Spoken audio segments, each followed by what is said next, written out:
సహజీవన సంబంధాలపై సుప్రీంకోర్టు కీలక వ్యాఖ్యలు చేసింది. పెళ్లి చేసుకోకుండా వివాహం తరహా బంధంలో కలిసి జీవించే మహిళలకు కూడా రక్షణ కల్పించాల్సిందేనని సర్వోన్నత న్యాయస్థానం స్పష్టం చేసింది.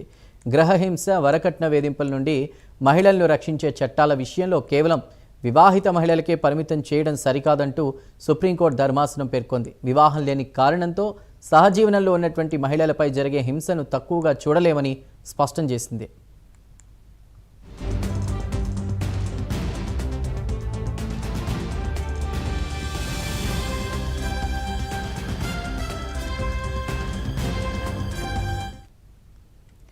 Justice Sanjay Karol, justice N Koteshwar సింగ్లతో కూడినటువంటి ధర్మాసనం ఈ అంశంపై విచారణ జరిపింది. పెళ్లి లాంటి బంధంలో ఉన్న మహిళలకు, చట్టబద్ధమైనటువంటి వివాహ బంధంలో ఉన్న మహిళలకు గృహహింస నుంచి రక్షణ కల్పించే విషయంలో తేడా చూపడం రాజ్యాంగంలోని సమానత్వ సూత్రాలకు విరుద్ధమని అభిప్రాయపడింది.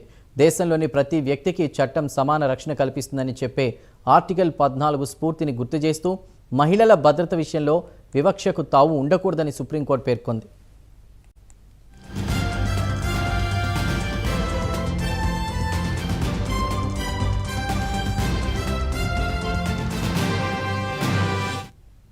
అయితే ఈ తీర్పు ప్రతి సహజీవన సంబంధానికి వర్తించదని కోర్టు స్పష్టం చేసింది. వివాహం చేసుకునే ఉద్దేశంతో భార్యాభర్తల మాదిరిగా కొనసాగుతున్న సంబంధాలకు మాత్రమే ఈ రక్షణ వర్తిస్తుందని తెలిపింది.